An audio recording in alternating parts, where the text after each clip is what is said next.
Harmony Hall in Dracut. With us on stage tonight are the 4 candidates who are running for selectmen. There are 2 open seats. We have the 2 incumbents running, Tony Archinsky and Kathy Richardson. And we also have challengers Jesse Forcier, who is a member of the Planning Board and the Housing Authority, correct? And we have Phil Tebow, who is one of the community's representatives to the Northern Middlesex Council of Governments and is a member of the Permanent Building Committee, correct, Phil? That's correct. So thank you for all being here tonight. We'll just get right to the questions, okay, guys? We'll just start with Jesse and we'll go right down the line, okay? There was some big news out of Boston tonight. Kinder Morgan announced that it had suspended all operations in Massachusetts. I think it all needs to shake out a little bit, but it looks like this pipeline that we've been talking about and people have been arguing about for quite some time now might not happen. Your reaction to that, and do you think it's good for the town of Dracut? I was so excited. I just got the news maybe around 4 or 5 this afternoon when I get out of work. Congratulations to the Dracut Pipeline Awareness Group. It was team leader was Caroline Zook. It really showed that, you know, the little guy can get up there and fight against a big corporation. So I think it is. Okay. I was personally affected by the pipeline as well. The behavioral lateral was going to rip directly through my yard, about 50% of my yard where my children play. So I had a very vested interest in this situation. So I think it's a good thing for Dracut. The environmental issues and health problems in my neighborhood and for the whole town. I'm just ecstatic about it, and I think it's a good thing for the town. Thank you, Jesse. Tony. Yes, hi, good evening, Chris. I actually got the news probably later than you did. I don't know how that happened, but I got a text from the town manager about 5 o'clock tonight, and also saw it on the evening news on CBB TV. I have been in opposition to the pipeline since day one. In fact, a lot of people don't know this, but when the pipeline was coming through the state forest, I attended the first anti-pipeline meeting, which was held at Dunkin' Donuts on Lakeview Avenue, and there were only 3 people there: Rich Cowan, Julie Jett, and one other woman who I forgot. I can't think of her name. So that's how long I've been with it. I actually got up and I spoke at the FERC siting meeting. I was the only selectman to actually submit written testimony in opposition of the pipeline. I speak to members of the Pipeline Awareness Group on a weekly basis, if not 2 or 3 times a week. Caroline Zook and I have become very good friends relative to this. So this is really big news, and it's really good news for this town. I have been opposed to this pipeline since the first day I heard of it. Thank you. Kathy. Sure. So it's no secret that I've been very vocal about my opposition to the pipeline, and I actually, Tony, did submit 2 writings both to the FERC, the siting board, and to FERC in opposition to the pipeline. But what I think is important to note is to note about this whole process is that this was really truly a grassroots effort across the state. And I think Tony pointed out the first groups were very small. I have been going to the Northeast Municipal Gas Pipeline Coalition on behalf of Dracut for about a year and a half. And this was a small group of municipalities which grew to about 30 of us, 19 of us in our particular area. But we also developed a mutual respect and working relationship with the Berkshire Municipal Group and the New Hampshire Municipal Group. And so it was very important for us to understand that this was an interstate issue. This wasn't just a Dracut issue, not just a Massachusetts issue, but truly a New England issue. And I think, you know, I've worked very, very hard to bring resolutions and statements and letters to the board to submit to FERC on our behalf. I'm so happy to have met so many incredibly wonderful, energetic, dynamic people throughout this process. My concern, my reservation always with Kinder Morgan is, I would say it's suspended, it's not dead. Right. And that is, I think, key. We're actually continuing, going to probably continue to meet. Northeast Municipal Gas Pipeline Coalition is scheduled to meet in Peabody. We were hoping to have Peabody join us on Monday to meet with the town leaders there and have Peabody join the coalition. So I have come to understand Kinder Morgan to not be trustworthy, and although suspended, I would not say dead. And so our guard will not be let down, and we will continue to fight. And I think this would be a disastrous project for Dracut, and I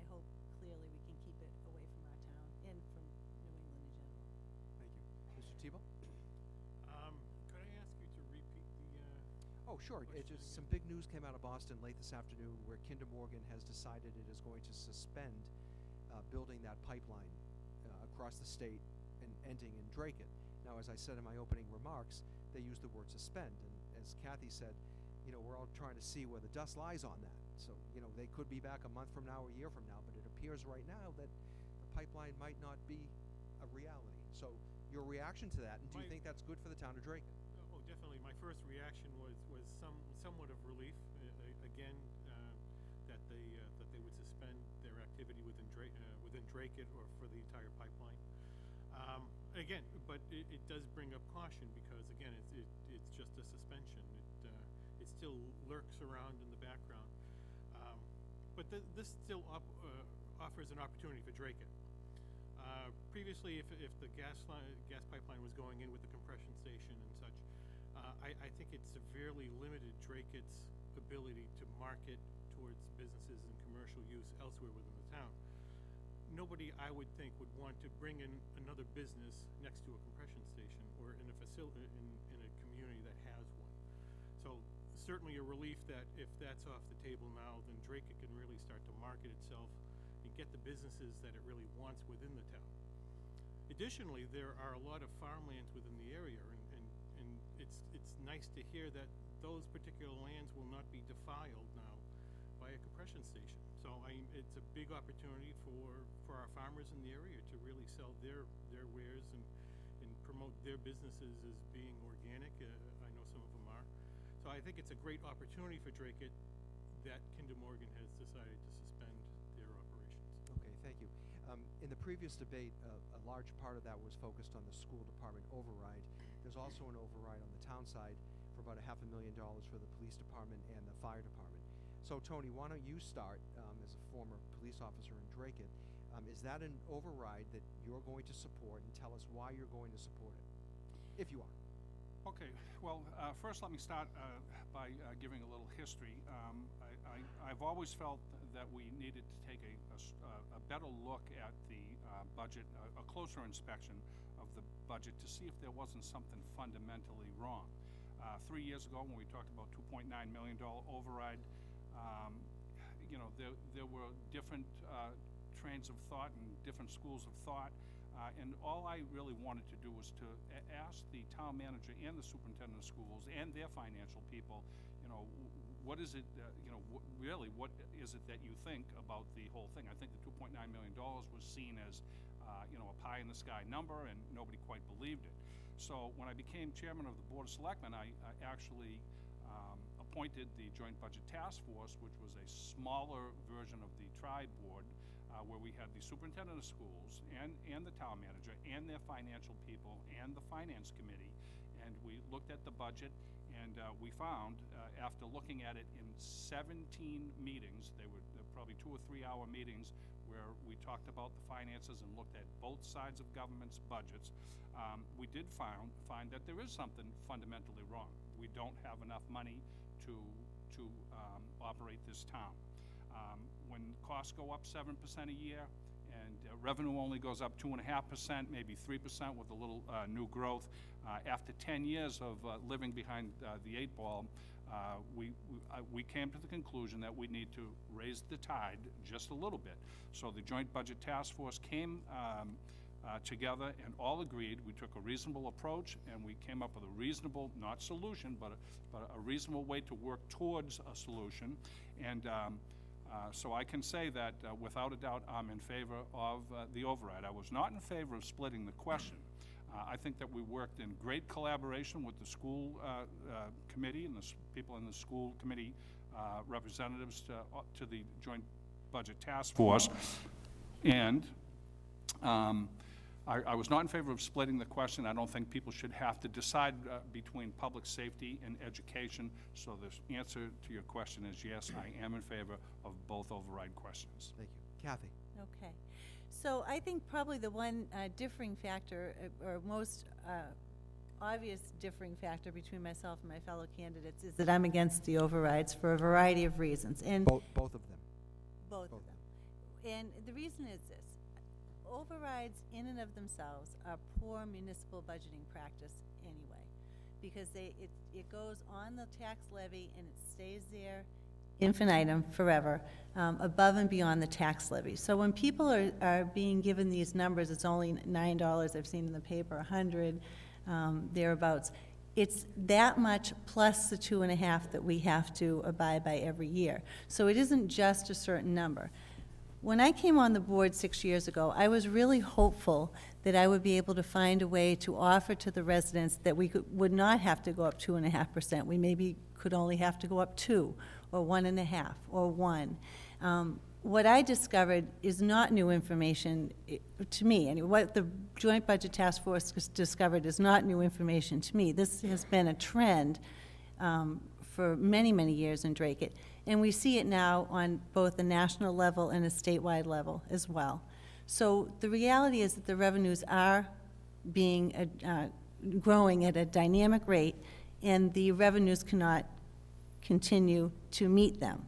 So we have set ourselves up, I would say in the past 20 years or so, to face an unsustainable problem. We have an unsustainable practice that we have started probably 20 and 25 years ago.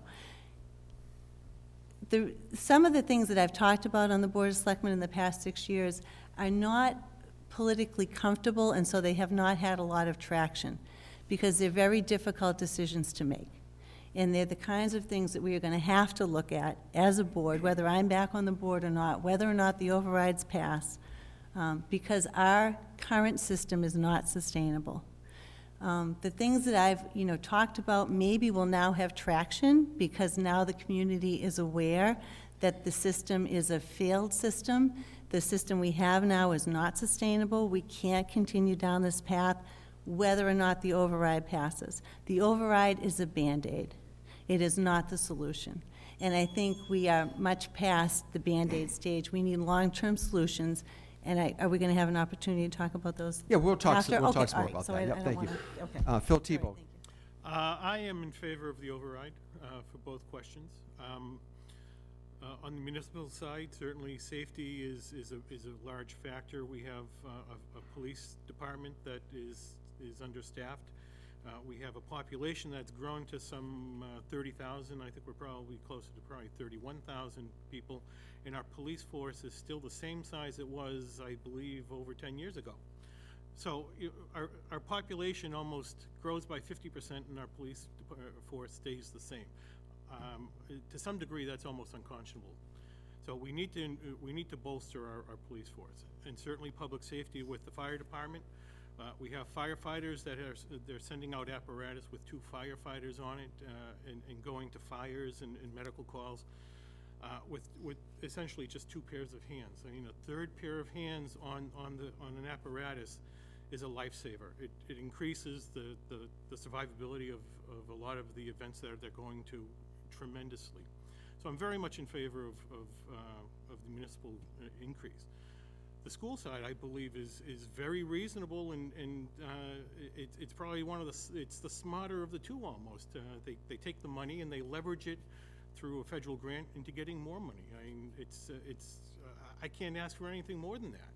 I mean, they have a increase of $200,000 the first year, which they'll bring back into the school system to bolster up some more of the technology and counselors that they're looking for. I think it's a great idea. To say that a straight override is not good municipal practice, I'm not sure if I would keep saying that.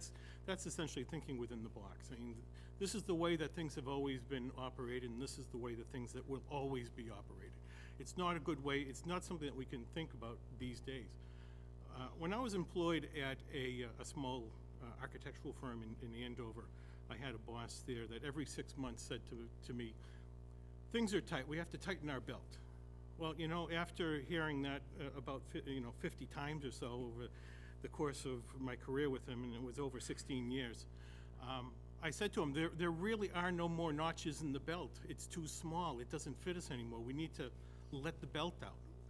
This is a very modest letting the belt out, so I believe that we should all support it. Thank you, sir. Jesse?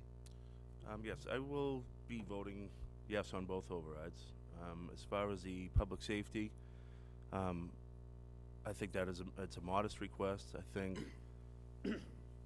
the police department, the fire department, they're understaffed, they're undermanned. You're putting the residents in danger. You're putting the policemen, policewomen, men and women themselves in danger.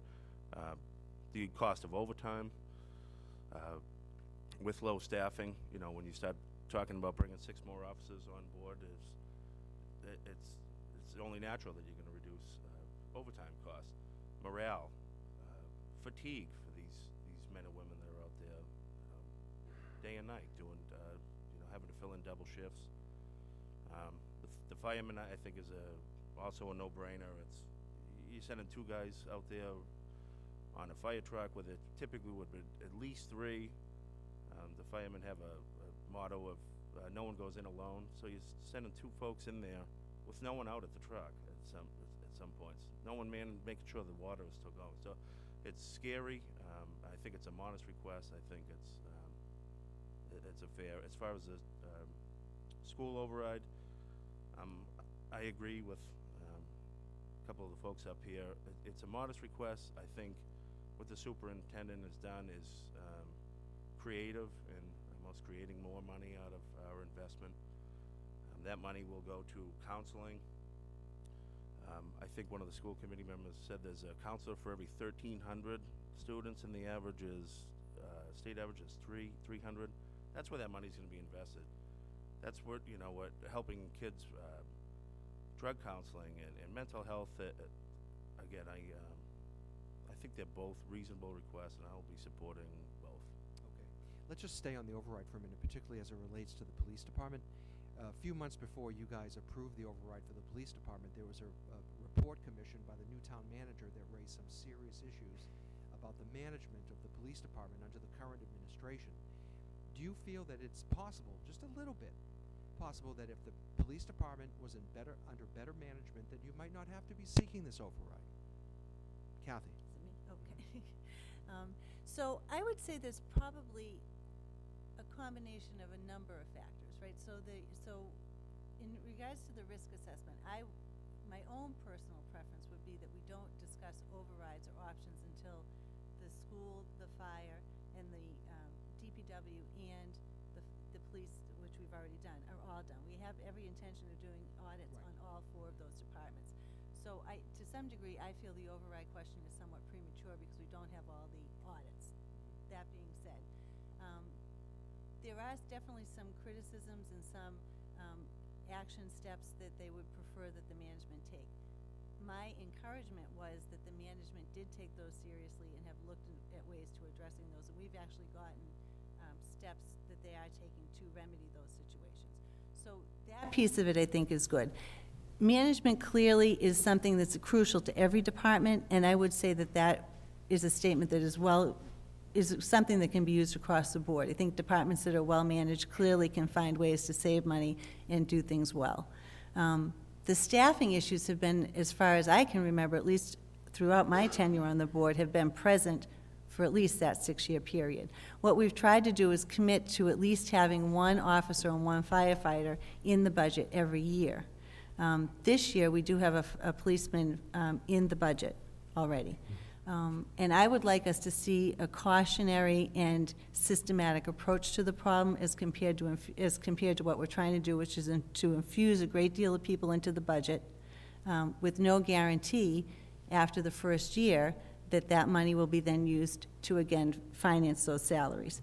So I would like us to see a systematic approach. My concern is that we had that systematic commitment or approach we had intended for last year, and then when the health insurance came in at such a high rate, we then had to backstep from our commitment to filling those positions. My concern with the override is strictly that, is that we will get into a position where something else will occur and we'll have to step back from our commitment to those Thank you, positions. Kathy. Phil. Could I ask for the question again? Yeah, sure.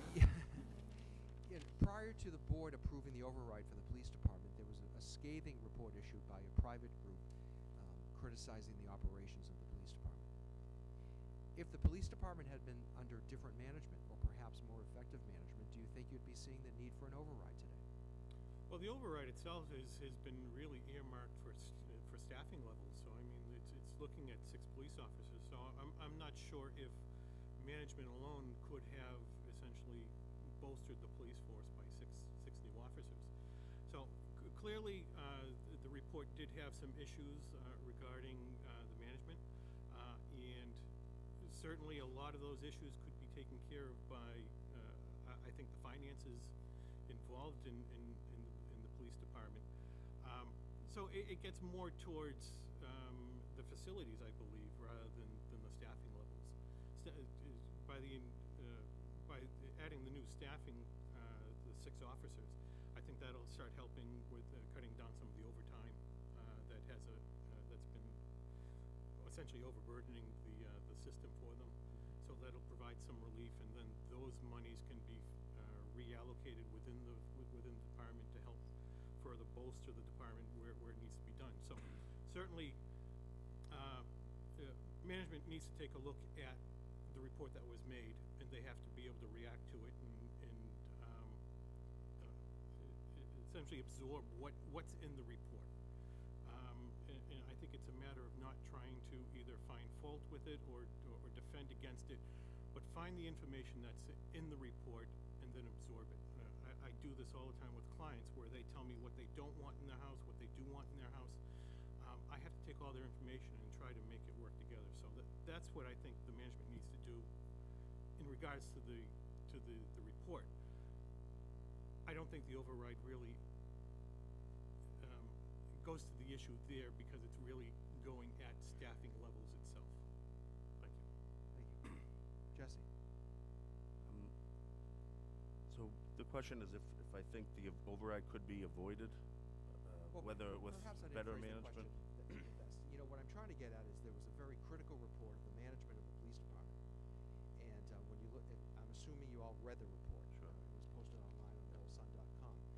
Just wondering if you feel that if the police department had been under better management, and you know, the manager allocates resources, management advocates for resources, is it possible that the need for you might not have the need for an override if there was different management there, allocating differently, advocating differently, maybe advocating more aggressively? Sure. I think in all the summaries of the report that I read and also the reply from the police department, the number one thing is underfunded, undermanned. Over and over seems to be the tone. So I don't think you could send somebody out for a test and not give them all the tools to have. If you're underfunded, undermanned, you can't be expected to attain the level that the MRI desire. As far as I hear a systematic approach to new officers and new firemen. This repeated systematic approach of slowly adding one more officer and add one more officer.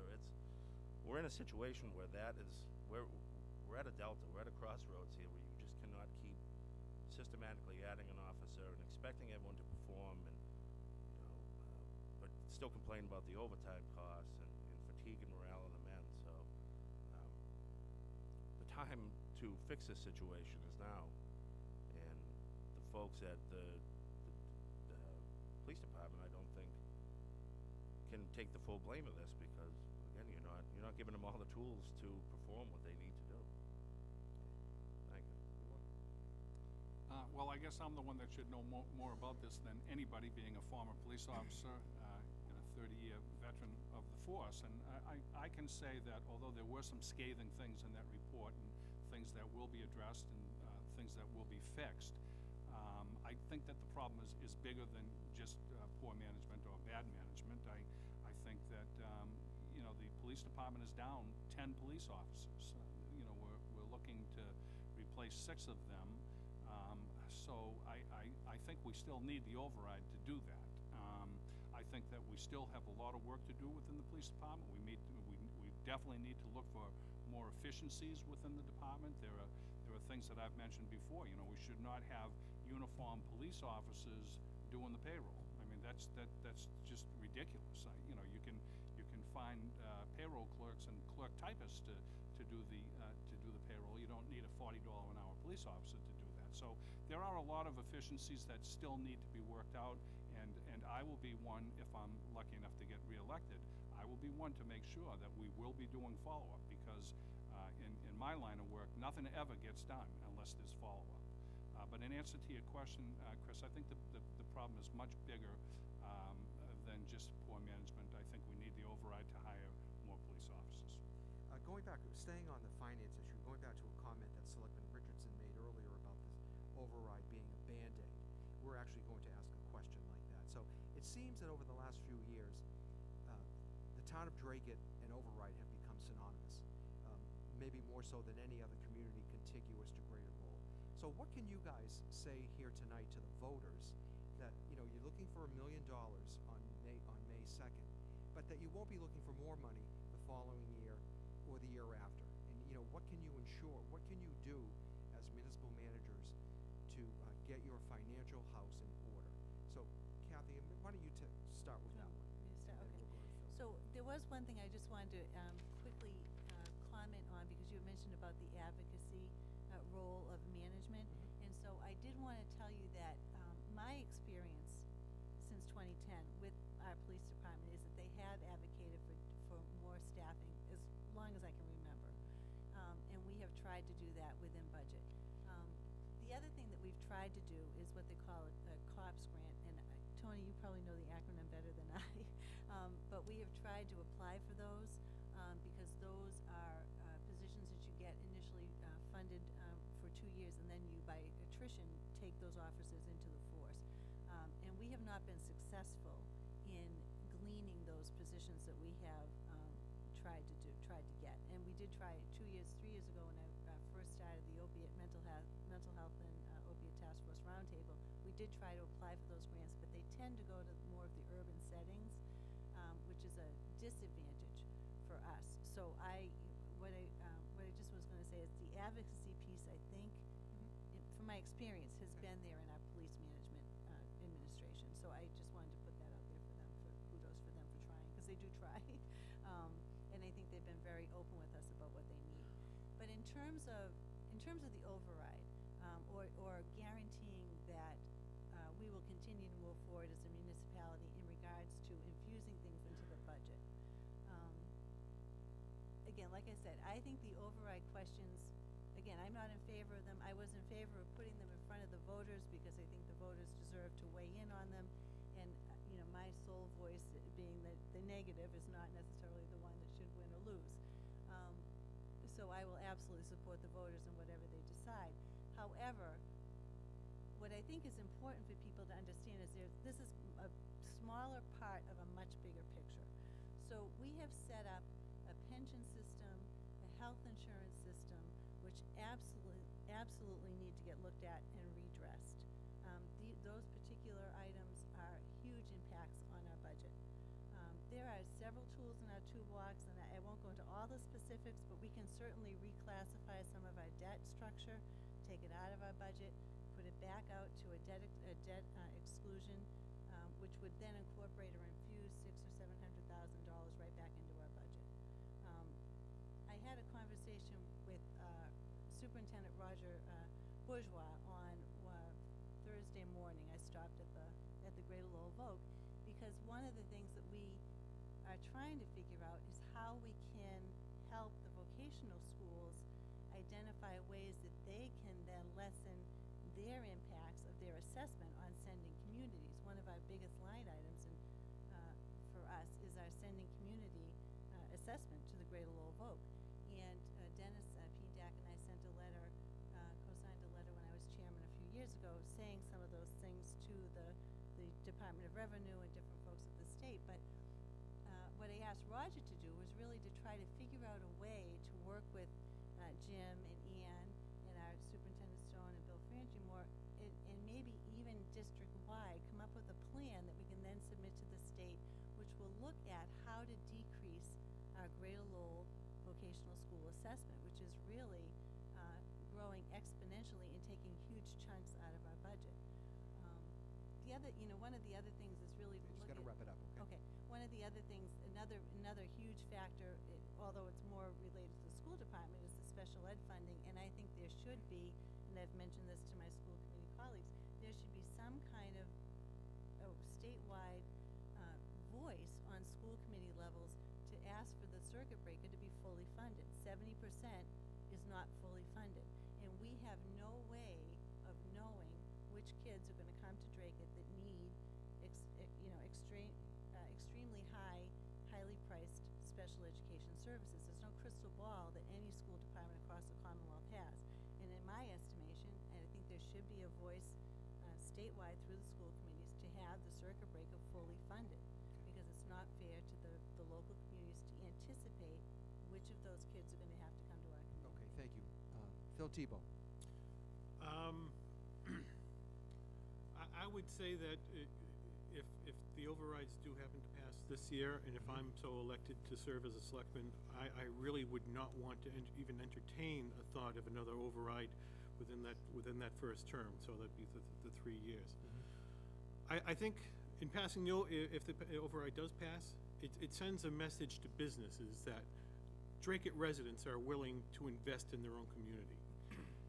When Jim Duggan first came here as town manager, he set up a program, Dracut Taking Care of Business. I think with this investment, we can then rely on businesses taking care of Dracut. I think we can pull more businesses within the town because they'll see the investment that the citizens want to make here. We've certainly had a what's referred to as a home run with the assisted living facility coming in. We can't always rely on home runs. There are some 900 at-home businesses within the town of Dracut. I think with this investment, we can start to convince some of them to take their businesses out of their homes and put them in a storefront in Dracut. So rather than relying on the home runs, let's have a good inning. Okay. Thank you.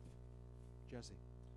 I think I agree with everyone that the override is a Band-Aid. From there, next year, if I'm lucky enough to be on that board, I want to bring my experience being chair of the planning board and being and overseeing dozens of special permits and presiding over the assisted living facility. That, again, I think that was a home run. There's a potential for, now that Kinder Morgan is potentially pulled out, we're opening up the Exxon property back to some commercial development on 113. A new gas station is coming that will be almost a gateway to our some economic and commercial development, as well as Route 110. So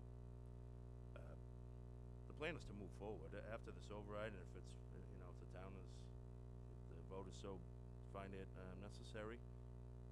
Next on the agenda is just to continue economic development. We've hired a town manager who has been very pro development, and he's out there looking and needs the support of the selectmen and the knowledge to bring in commercial development, but also protect the rural character of Dracut as well. I mean, there's a lot of farms out there in the two areas that I was just talking about. So you have to, that's a balance, and that's where I think what I've really excelled at on the planning board is keeping that balance, protecting residents, but also trying to welcome business and bring us some commercial revenue. The override is, what they found at the budget task force is it's widening. This is a potential stopgap. I think after a couple years, it's $3 million and progressing down the line. The gap just keeps getting bigger. So you can't just keep coming back and asking for overrides. So we need to find a way to further our revenue. And economic development, I think, that's the home run or the triple or whatever you want to call it. That's where we're headed. Thank you. Tony. What he said, no. I can tell you that if I'm lucky enough to be reelected, this is it. I have told everybody that will listen to me that I will support an override, but I will only do that once. And so I can tell you, and I can promise the voters and the residents of Dracut that I will never come back and ask for another override. But the plan is to take the override and add to that new growth. I had a conversation with our finance director this morning where our new growth was actually $500,000 last year, up from $300,000.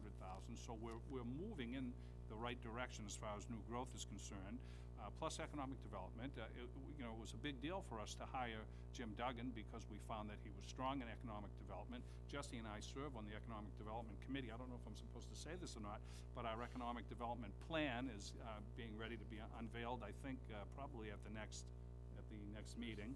And we also have a marketing brochure for our town so that we can go out and market the town to commercial businesses. So override plus new growth plus economic development, I think we're headed in the right direction.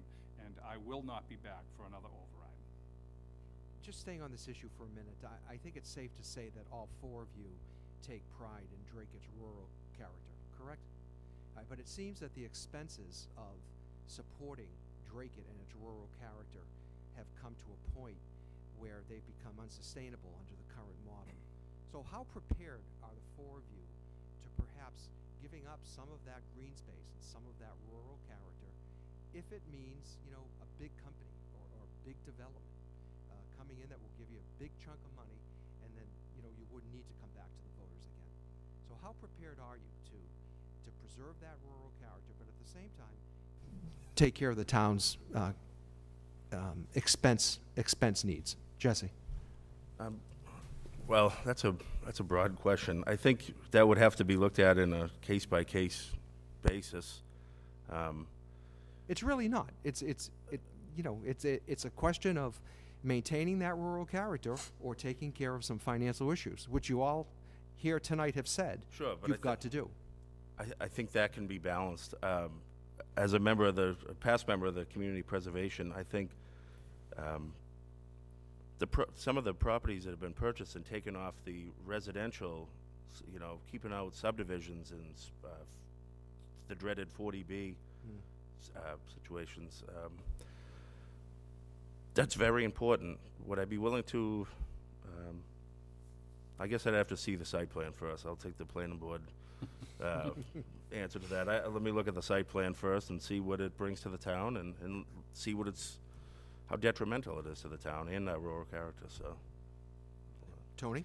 I agree with Jesse. I think it is a case-by-case basis, but we are working towards rezoning parcels for industry. We just rezoned a parcel down off of 110 because 110 is better equipped to handle traffic. 113 is pretty well taxed out as far as handling traffic for big business.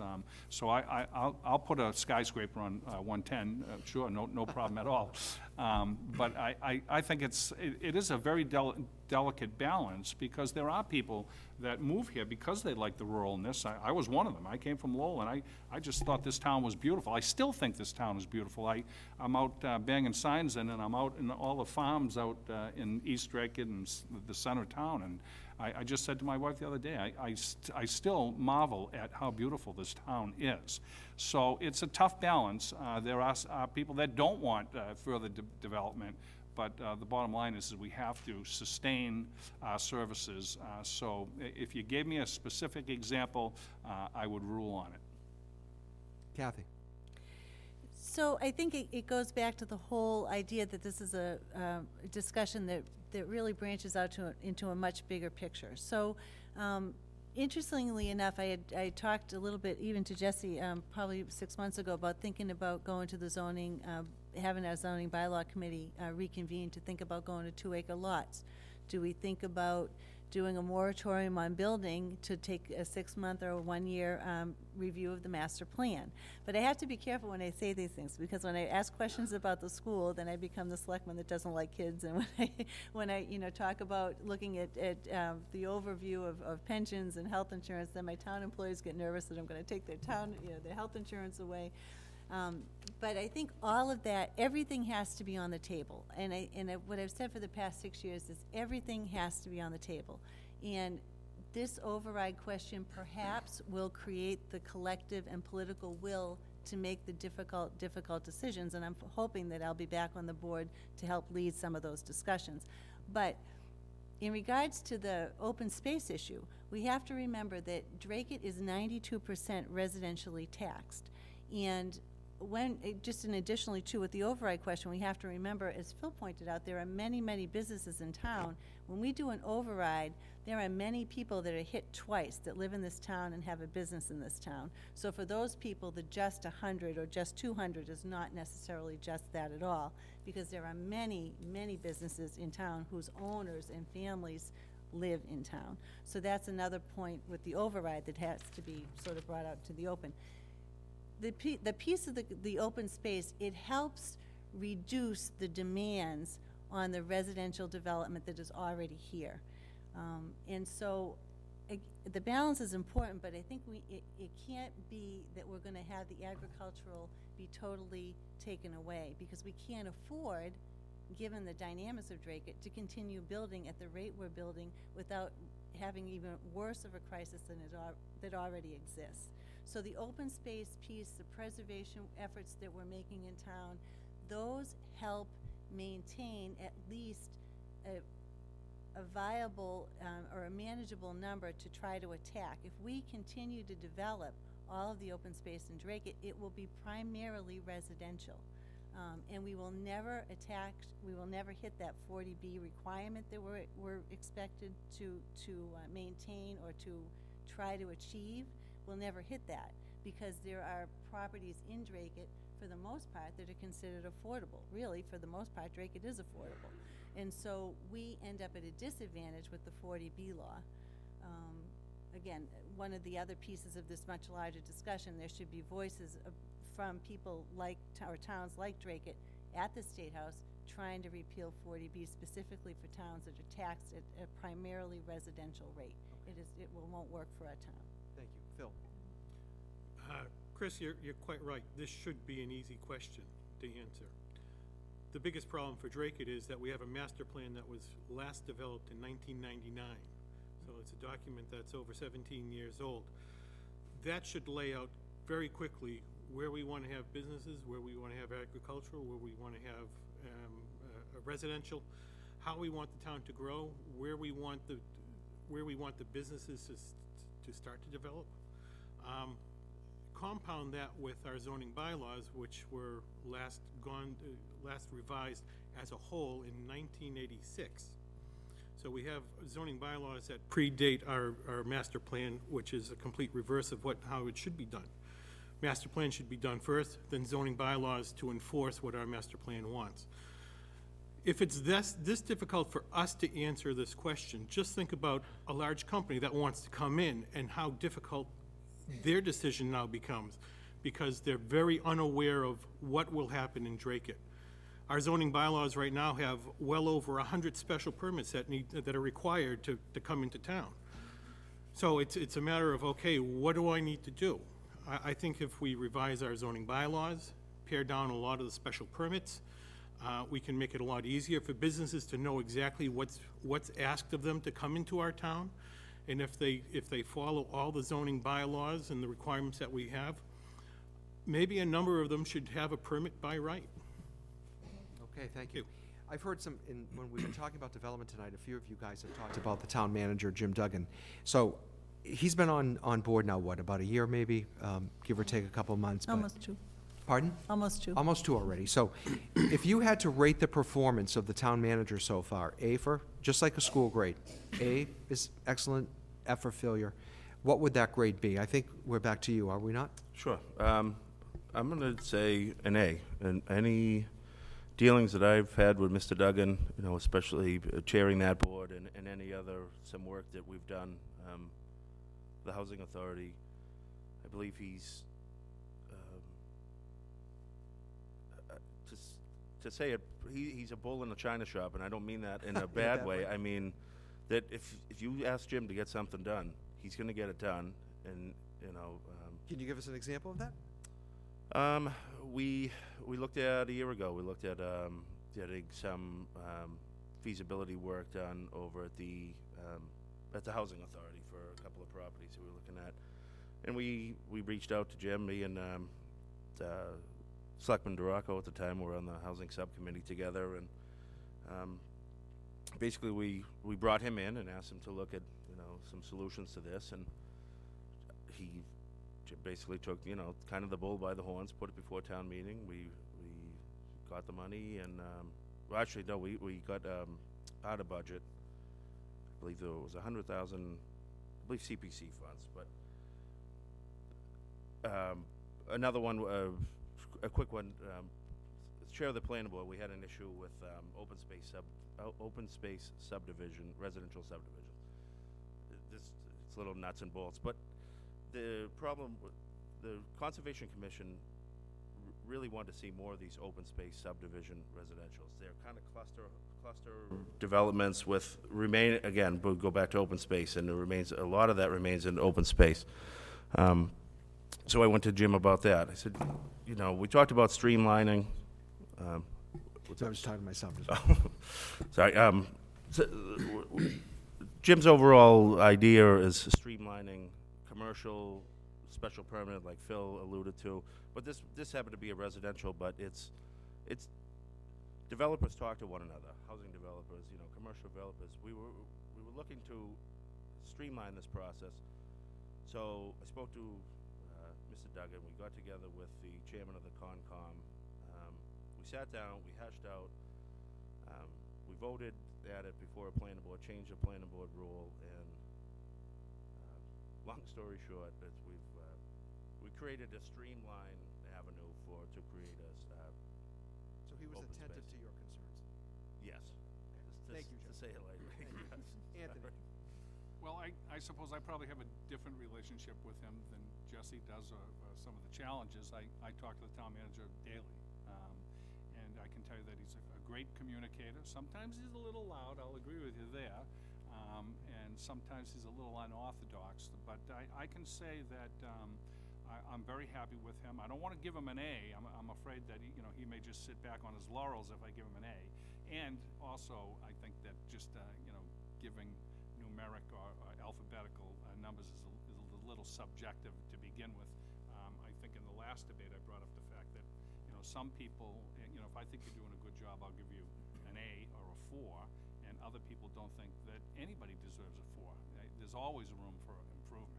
So I think that there's always room for improvement, but I'm very happy with our town manager.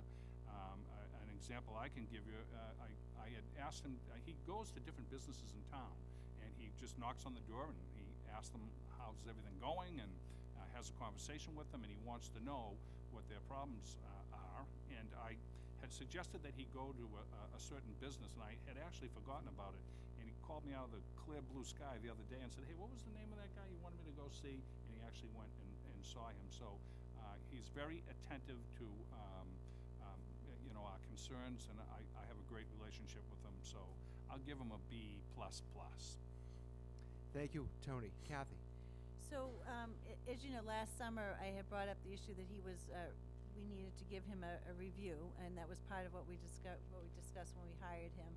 And we hired him primarily because he was someone who said he was going to have his strength was economic development. So, actually on the board we went through a number of forms, and Tony, we picked sort of the one that the board ultimately wanted. So I don't know if it goes to a letter grade, but I think the highest would have been a 4, and I think my evaluation came out 2.6 or thereabouts. So however you equate that to a letter, I'm not sure. But one of the things that I think is important to know one of the things that he's excelled at, in my opinion, is the blighted property, the abandoned property issues. We've really worked hard to clean up some of the properties in Dracut that have really been problematic for neighborhoods, neighbors. I don't know, back in 2010 when I was first on the board, one of the things that took up the bulk of our time, and I'm looking at Joe in the audience, was Sesame Street, and we had lots of discussions about the famous cat house on Sesame Street. And so, I'm glad that has finally been rectified. I remember last year and a half or so, I was walking the neighborhood and was disappointed to find that it hadn't been rectified, and I brought that back up to my town management, and that was taken care of. So that piece of it, I think he's excelled. I think the report that I did this summer stands for itself. There were, both pros and cons in it, but one area where I felt he has been attentive is the property issue. Is there a but? The but is that I'm a little disappointed that we've had to come to the override. And I think Tim Woods actually in the schools, school department or school segment, school committee segment, had said that, Elaine Spindle always worked within the budget she was given. In my opinion, a town manager is given a budget and they're asked to make things work within that budget. He's only been on the job for 2 years and we're already asking for an override. So to me, that's a little discouraging. I was disappointed that the budget task force only came up with that one option. And, Tony, we've talked about that, but I was disappointed that was the only option that the budget task force came up with. And as many people know, 3 years ago, because of the kind of school committee, board of selectmen issues, I had asked that the tri-board be created. I created the tri-board with hopes that with the finance committee and with the school committee and the board of selectmen, we would have an open forum for discussion. It was never meant to be a voting body. It was never meant to be anything but a sharing of information. So with that, I was hopeful that some of the more politically delicate subjects would come up for discussion. I remember at one point I talked about the outsourcing of cafeteria workers and was sort of heralded the next day by some folks as being sort of anti-cafeteria worker, which is of course not true, and anti-food service. But it's been my experience that when you bring up the difficult situations or difficult questions, which are sort of elephants in the room a lot of times, you sort of become the person that's against that particular segment of whatever we're talking about. And that's not my personality, that's not true. But I am one that will ask questions and will continue to do so. Thank you. Phil, you can answer the question, then we have time for one more round of questions. My impression of Mr. Duggan is very positive. I've, in the number of times that I've had to deal with him for town boards, I found him very responsive.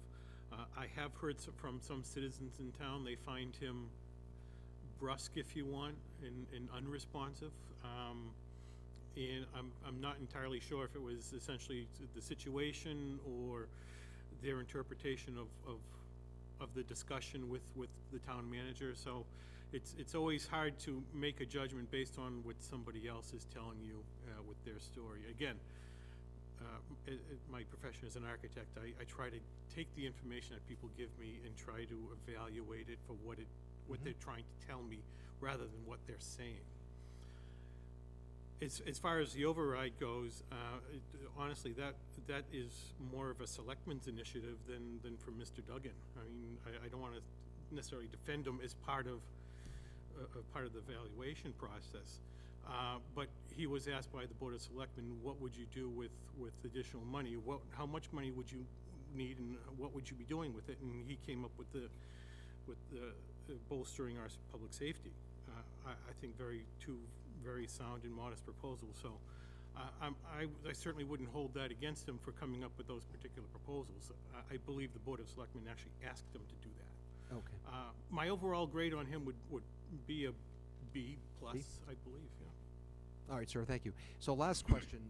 The three candidates who came up here before you tonight for school committee talked about a solid mistrust and also a disconnect between the town's executive board, which is this board, the one you're running for, and the school board. Do you folks agree with that, or is that overstating it? And, we start with you this time? Here we go. Tony, we'll start with you.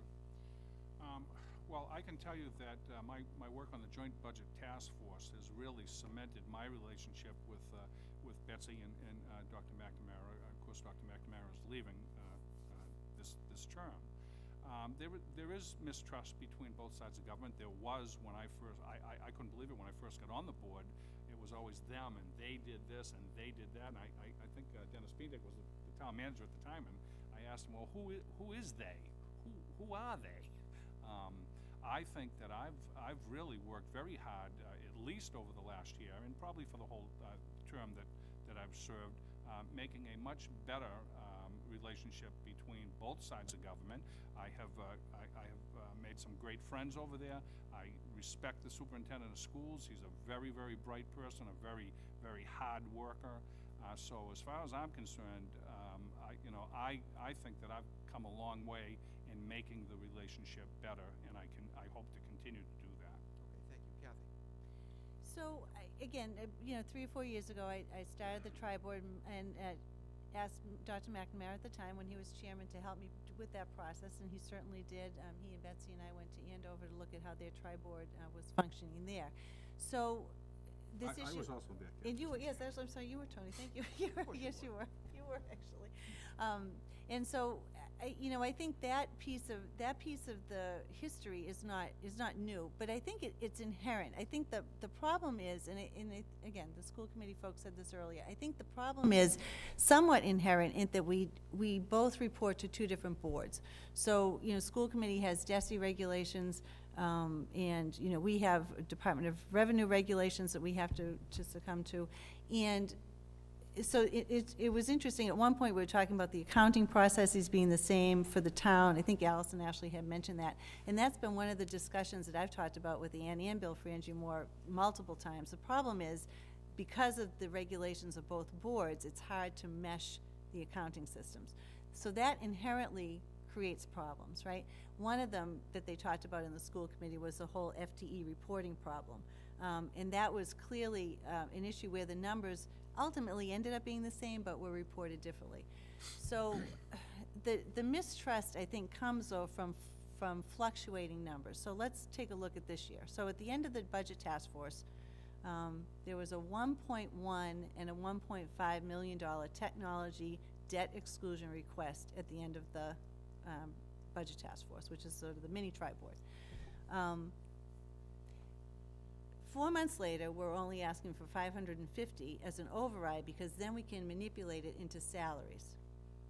So my question is, how does 1.1 or 1.5 then become 550? And I understand the rationale, because as an override, then it can go into salaries. But again, we've had 3 different numbers in 4 months. Same thing happened back with the 2.9 override issue. It started out, I think, at 1.1. Then there was a discussion that we as a board were able to give them about $1 million. That wasn't good enough, and then 2.9 sort of fell from the sky. So the reality is that fluctuating numbers occur, and that, I think, is the problem. That is not necessarily the mistrust. It's just that it is hard to understand why numbers can fluctuate so freely and frequently. And so for that, I have questions. I don't know if it's necessarily mistrust, but it's similar to when we were going through the whole process of getting the MSBA and the high school renovations to gel. And I remember sitting in this very room and having the school committee over on that side of the hall and asking many, many questions about the sustainability of this new project, and would we have the staff to contain this high school, maintain this high school, sustain this high school. And I was assured that all my questions were not valid, that there was not to be a fear, and everything was going to be wonderful. Here we are 3 years later, asking for an override. So my question is this: why do the numbers continuously fluctuate, and why so frequently? Thank you. That's Phil. the issue. I think it's, again, being made more difficult than it necessarily needs to be. We need to be willing to talk to each other, not in an adversarial manner, but as cooperative parties. And yes, there's with the schools, there's different accounting systems perhaps than what the town does, but it's a matter of, okay, understanding them. It's not adversarial. It's not necessarily a you have to prove it to me beyond a shadow of a doubt in my own mind. I had this discussion with several friends, and they were saying that the schools are wasting money. And I said, what if they weren't? Well, they are. That's their response. It's like, well, at what point will you believe that they're no longer wasting money? Well, they have to prove it to me, is their response. Again, it's not an acceptance of what the one side is saying over the other. So it's a matter of us coming together, working cooperatively, listening to each other, and telling each other or speaking to each other rather than at each other. Thank you. Jesse? I believe there is mistrust. There was mistrust. That is something that just cannot continue. I know it was said that both boards answer to different authorities, but ultimately both boards answer to the residents of Dracut. They're elected officials, and they have to answer to the town of Dracut. you know, the politics of the past have to take a back seat in the future if we're going to move forward here. The bickering has to end. You know, the infighting, the revenge, the spite, all this. I'm not interested in it. It has to go away if we plan on moving forward here. And, you know, I'm a parent of a 4 and a 3-year-old that are about to enter the Dracut school system. You know, my daughter's starting kindergarten next year, so I have a vested interest as well in the school department. I've reached out. I've worked with many of the folks over at the school board and pretty much everyone in town at one point or in the last 5 years. So I believe I can help bridge that gap with the school committee. I think there needs to be a new way of looking at things, a new vision where we have to get along to move forward. All right, well, it's time for closing statements, so we'll start at the opposite end of the table. Phil, why don't you go first, and we'll just go right on down. You have a minute. Okay, thank you very much, and Thank you. thank you for the forum that you've been able to present tonight. I'm a lifelong resident of Dracut. I've been married for 22 years now with my wife, and when we got married and decided to raise a family, we decided to stay in Dracut. I'm a registered architect for 21 years, and I'm registered in 5 states. My education and experience has been utilized by the town of Dracut and many of the boards that I've sat on as a planner. And I think in those regards, we need to build a better Dracut, as I've been saying. We need to build lasting relationships and strong coalitions. We need to bring the town together, residents, businesses, government as one community. We need to support the community as a whole. If we want the next generation to think about the future of Dracut, we need the present generation to be mindful of their future. We should rededicate ourselves to the safety and well-being of our citizens, and also to those who are there to protect us and to prepare our next generation for the future. Many people are distrustful of the government. There are a few in government who will pander, intimidate, and do unspeakable deeds because of the power they yield. It's an poor indictment of their failed leadership. The people are the true government, and we are the mere stewards and administrators of their government. I have never asked to be treated special. I have never been asked to be treated just like everyone else. I have always asked to be treated fairly. If I'm elected as selectman, I will treat you fairly. Please vote for me on November 2nd. Thank you. Incumbent Richardson. Oh, we're going this way? Okay. I was thought we're going around the circle. Okay, well, thank you. Thank you for everyone being here tonight. Thank you for the viewers, because I hear we're going to be on DATV at some point. I want to say today was a great day. One is my 5th granddaughter entered the world, my 5th grandchild, my 3rd granddaughter entered the world today at 8 o'clock this morning. And the pipeline maybe isn't coming after all that hard work from myself and my colleagues across the Commonwealth. So today's been a good day, and it's been a pleasure to be with you.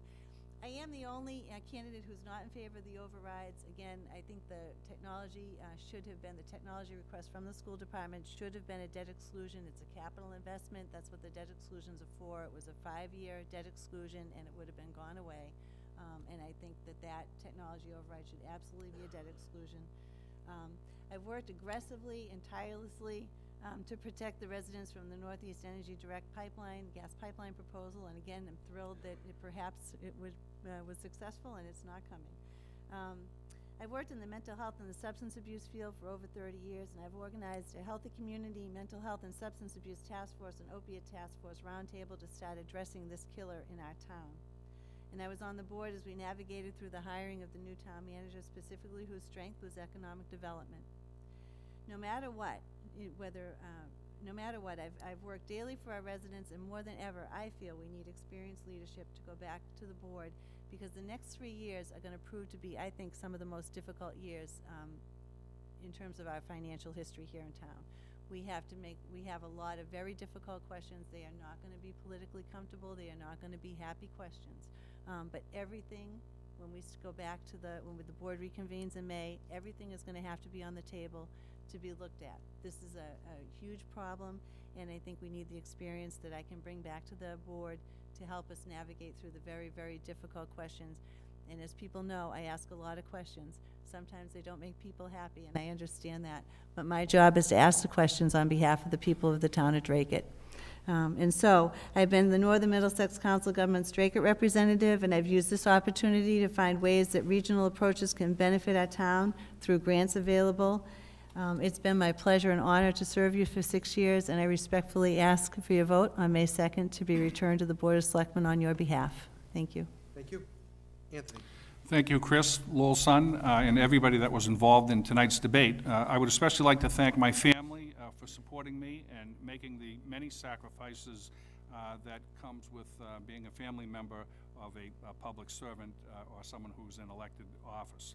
On Monday, May 2nd, you will have the opportunity to re-elect a man who has brought civility, professionalism, and focus back to the Dracut Board of Selectmen over the past 3 years. As a homeowner and a taxpayer, I feel the impact that everything that the board does. I have and I will continue to seek common ground in all that I do on the board, and I will leave my ego outside as I roll my sleeves up to continue to work to move this town forward. These are tough times in Dracut. We are faced with the daunting task of rebuilding our public safety departments and school department after years of living within the confines of Proposition 2.5. The new folks up here will say that we need a change on the Board of Selectmen, while the incumbents will stress the experience that we have. In order to maintain stability on the Board of Selectmen, I believe that you must vote for me first. Casting your first vote for me will ensure the experience, demonstrated ability, and proven leadership needed to keep our town moving forward.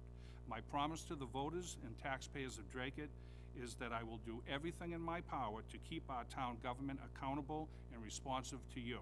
I would appreciate your vote of confidence on May 2nd. Please vote for Tony Archinsky, number 3 on the ballot. Thank you. Thank you. And Jesse Forcier? Hey, I'd like to start by thanking Chris and the Lowell son and my fellow candidates up here, and also the folks who are up for the school committee.